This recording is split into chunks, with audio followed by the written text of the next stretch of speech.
Christoph Simpson, a member of Lands, and I'll be doing this week's update. This will be to cover current affairs between October 16 and October 22. I'll be covering a regional issue, two local issues, as well as an internal lands issue.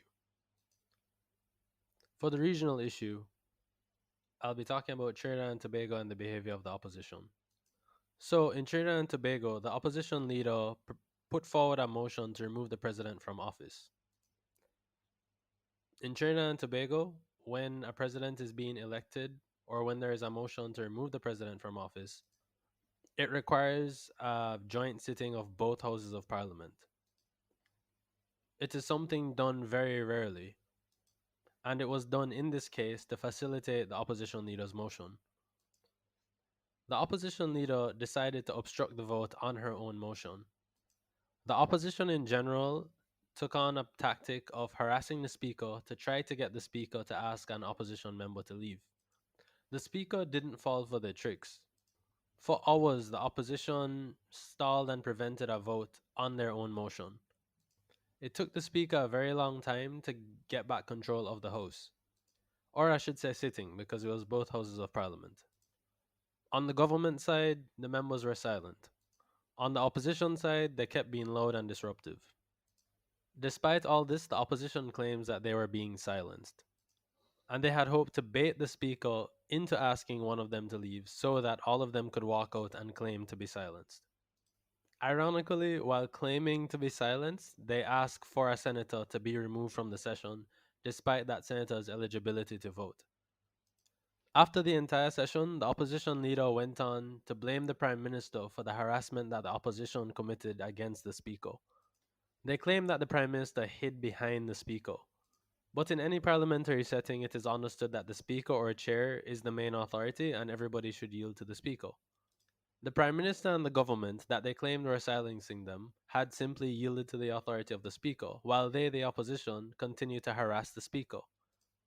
The opposition harassed the speaker and then went on to blame the government for their own harassment of the speaker. After this weird disruption, they went on to call for an October revolution. The opposition leader is a very strange and dangerous person. In the same way that she tried to obstruct the vote on her own motion, last year she called for a recount of election results and then had the opposition obstruct the recount that they called for. They have been employing a lot of strange tactics, including trying to get the US to sanction Trinidad and Tobago. They've behaved a lot like the opposition in Venezuela, but they've been thankfully they've supportive had of the little Venezuelan success. opposition. They claimed that if they were elected, they would recognize Juan Guaido as the president of Venezuela and side with the US. Despite the fact that their antics haven't been successful so far, there are a serious cause for concern. Moving on to local issues. To get it out of the way, I'll talk about the Pathways International cult. Then I'll talk about the government's continued mishandling of the pandemic. So by now, most persons would have heard about the Pathways International cult, led by Kevin Antonil Smith. He styled himself as His Excellency and some other things. He preyed upon a lot of vulnerable people, including somebody who was in need of a kidney donation. Cults tend to prey on very vulnerable people, and the more vulnerable people are, it's easier for cults to go around and prey on them. People in desperate situations, whether material situations in terms of finance and food, access to housing, healthcare, anything like that, or just general social alienation, will be preyed on by cults and narcissists pretending to offer material or emotional support. Right now, as Lanz is working on a document on organizing and defining different types of organizations, cults will be one of the types of organizations that we will describe to get persons to understand how to identify them and hopefully avoid them as well. The model of organization that we promote isn't where you have organizations of persons who believe that they're better than everybody and that they will save other persons who they want to be dependent on them. We want people to be organized so that people have power collectively. Meaning, within an organization, the members should collectively hold power, not look to the leadership as some higher power than themselves. Cults are a form of organization that disempower the people and members who join them while empowering leaders who end up misleading them, and in very dangerous ways. We aim to build political clubs and community organizations that can offer systems of support where people can exchange support through mutual aid as well as projects promoting self reliance, rather than depending on those with capital and other manipulators. Now, on to the next issue, the government's mishandling of the pandemic. Over 190,000 doses of the AstraZeneca vaccine are expected to expire by the end of the month. This was being discussed on the radio by Dr. Melody Ennis, the Director of Family Health Services in the Ministry of Health and Wellness. The radio host, Sanjay Lewis, said that we can't finish that number of doses by the end of the month. Dr. Ennis said, never say never. At the same time, the same Dr. Ennis went over the stats of how many doses were administered over the past few weeks. In 2 weeks, from October 3 to October 16, less than 80,000 doses were administered. Yet, she believes it's possible for this inefficient government to administer over 190,000 doses within this last week of October. The government has focused on hesitancy as the reason for the slow uptake of vaccines, and the opposition leader suggested giving out food aid as a way of incentivizing people to get vaccinated. But these don't address some of the real hurdles to people taking vaccines. One of the major hurdles, which the government conveniently ignores most of the time, is that most vaccine sites are closing at 4 p.m. This was the case even during the time that we had 3-day lockdowns. During those lockdowns, it would be hard for persons without their own vehicles to leave their homes and get vaccinated. And then when the work week is only Wednesday to Friday, persons would find it even more difficult than usual to leave work to go and get vaccinated. One incentive that has been offered outside of Jamaica, specifically in the state of Manitoba in Canada, or province more accurately, is extra sick days for persons who get vaccinated. Paid sick days are a nice way to compensate persons for the time they take off work, and it can allow them to recover from the side effects of the vaccines. In addition, the government could even consider giving 10 extra paid sick days if a fully vaccinated person contracts the virus. The government wouldn't have to pay for this. This is something that they can mandate employers to do.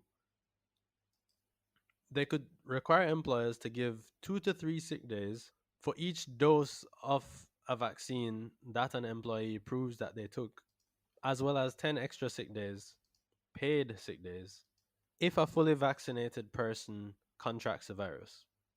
The government could also simply just extend the vaccination site opening times. Most vaccination sites across the country, almost all in fact, are still closing at 4 p.m. The last time a batch of AstraZeneca vaccines was about to expire, the government opened vaccination sites for longer hours in the last 2 days. Actually, I think it might have only been the very last day that they did that. If they wanted to make it easier for people to get vaccinated, they could extend the opening hours of these sites. Closing off at 4 p.m., a time before a lot of people get to leave work, doesn't make sense. And even if people get to leave work at 4, they wouldn't be able to reach a vaccine sites at 4. The government has done a poor job with logistics and education. And the opposition's suggestion to offer food doesn't really make much sense. The opposition should have lobbied for the government to offer food aid in general during the lockdowns in particular. Interestingly enough, we saw that more from government MPs than opposition MPs, who are now opportunistically using hunger and food security as talking points. We have been calling for food aid and food packages from last year. One member of the opposition that we can definitely say has called for the same is Lothian Cousins, but the party leadership largely just grasps at straws. So, yes, the government is mishandling the pandemic, and the opposition party isn't much better. In fact, our opposition leader even called for ivermectin to be used. Now, on to Land's internal affairs. In less than 3 weeks, we'll be supporting our 5th anniversary as a movement and organization. Just like the two major parties, every year we have our own internal elections. Members of the organization will vote to elect a 7 member board that we call the Central Committee, as well as a 3 member political leadership. Now, lands is a network of 9 groups, and the groups will vote in blocks. There are 2 local blocks with 3 groups each, and each local block is entitled to 3 seats on the Central Committee. In addition, there are 3 diaspora groups based in different time zones. All members of those groups are Jamaican. Most are just students who are temporarily abroad. Those diaspora groups are smaller and will together be represented by 1 member on the Central Committee. So that's 3 plus 3 plus 1, that's 7. So the Central Committee is elected in blocks, and then the political leadership, all members just vote on one single list of candidates. At least 4 persons have been confirmed as candidates for the top leadership. 2 of them are currently members of the top leadership, and the other 2 are running for the first time. Now, outside of the internal election process, this time of year is also when we do a lot of reflecting. Persons are encouraged to openly criticize the leadership and other members of the organization so that things can improve. A lot of issues have been brought up, with one of them being our external communication and our reach, something we've all acknowledged that we really need to work on. Some other more political questions have been brought up as well, which the candidates have been answering in their respective meetings in their respective groups. When a member of a group asks a question to the candidates, that group sends it off to a platform that the other groups can access. Then candidates respond to questions in front of their own group members, and then their answers are sent to all the other groups as well. So we have a decent internal communication system that works pretty well. After spending this month discussing candidates, the voting will take place in mid November. Even though only members can vote, persons who aren't officially members of the organization but still participate in the meetings held by the movement are allowed to influence members' votes. The organization refers to persons who are part of the organization, the more bureaucratic aspect of things. Whereas the movement is a more broad, vague, fluid term, the more organic base of everything. In a lot of our meetings, there are a lot of persons who are in the movement but haven't really become full members of the organization for whatever reasons. Most of them haven't applied. And that's fine. You can participate in LAN's meetings without becoming a full member of LAN's.